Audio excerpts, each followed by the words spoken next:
Well, hello everyone. My name is Dar Rath and I'm the pastor at Faith Lutheran Church in Port Elgin, Ontario, Canada. And each week I bring you a story that takes about 5 minutes to watch. And some of the stories are funny and some are more serious, and they are written by different authors. So today is actually a story that was submitted to me by one of my dear friends who had a diagnosis of cancer and had several different types of treatment for her cancer. And what she wanted to convey to all of you is a topic called cancer conversations. What do you say to a friend or family member that has been recently diagnosed with cancer? Cancer is a two-syllable word that makes the strong weak and the calm anxious. This single word generates palpable reactions and touches all humans. Cancer becomes very personable to those who are diagnosed with this disease. Similarly, cancer infiltrates the friends and families of those who were diagnosed. The treatments and pathway of cancer infects every aspect of your existence. The road to battling cancer is ripe with treatments that have profound impact on your daily living. Indeed, cancer treatments can impact both taste and smell, reducing the inherent pleasures of eating and drinking. The process of fueling your body with calories can become listless, tasteless, and a chore rather than a source of smiles. The most common question that is generated by folks who hear of your diagnosis is, well, what kind of cancer is it? We suspect that most folks deliver this question without thinking of the implications. We suspect most folks generate this question because they do not know what else to say. Cancer patients have huge physical and mental issues to deal with as they journey the cancer highway. It does not help the patient to review and repeat the physical and psychological damage inherent to their cancer. By the time folks find out you are battling cancer, it is likely you have had some form of surgical intervention, possibly chemotherapy and or radiation therapy. To have the patient relive the process is not helpful on any level. Each cancer has its own pattern and ramifications. The follow-up question is often equally invasive. For example, did you have a mastectomy? This follow-up question is void of emotional support and empathy. It is really none of your business as to the nature and extent of any surgical intervention. There are profound implications to lifestyle and mental health when some portion of your anatomy is surgically removed. The dissonance created by the surgery option to a cancer patient is hugely significant and not a topic for conversation. There are folks who will persist with this line of questioning, blatantly asking what they removed.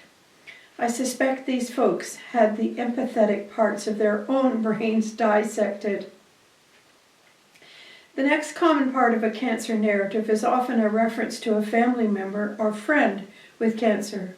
Well, my Aunt Matilda had that cancer and she's fine now. Fine! Fine now is not a productive script for cancer patients.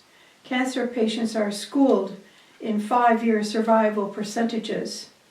These stark numbers are front and center for patients, and well-meaning references to other folks' outcomes have limited value.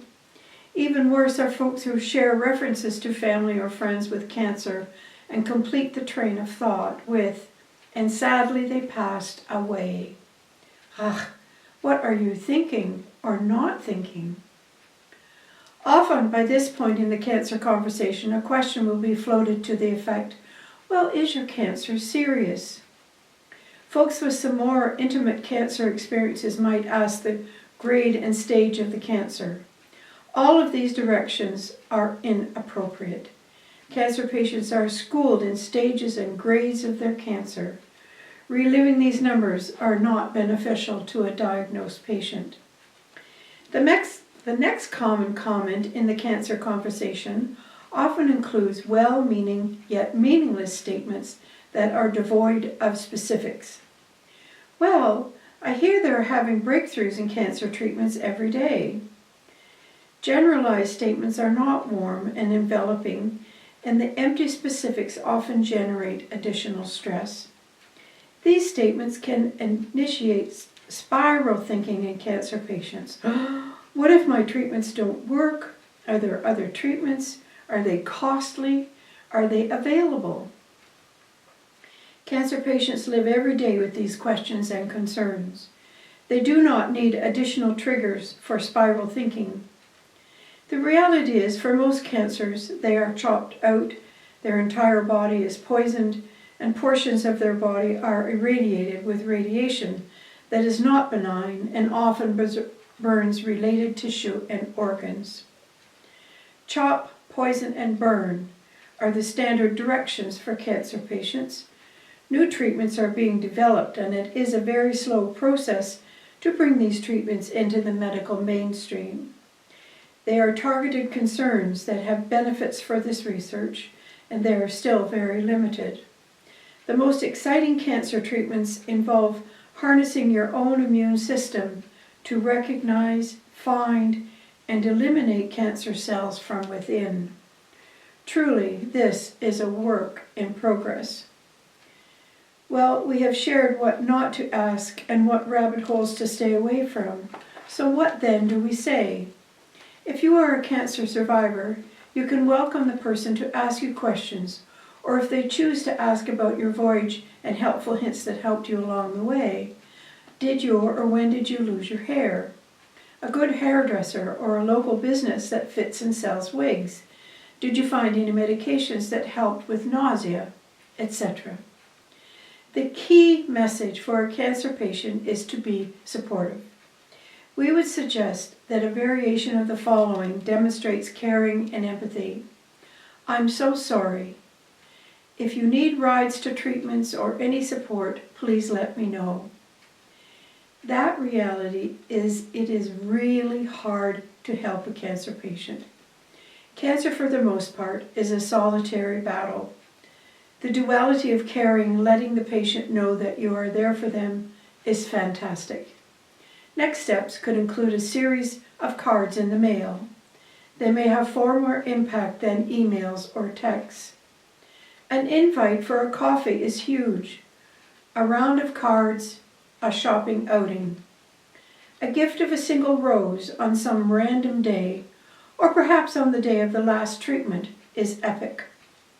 Along the way, a dinner or dessert dropped off raises the spirit of a cancer patient and the caregiver. Remember the caregivers. They are coping with the cancer voyage, watching their loved one go through the treatments and texts. Offer to give them a break from driving or cooking. Just to know that you are in their thoughts is both a boost and a blessing. My goodness, what a wonderful directive to us. Cancer Conversations. Thank you, my dear friend, for sharing this information with us. Blessings on your day, and thanks so much for taking 5.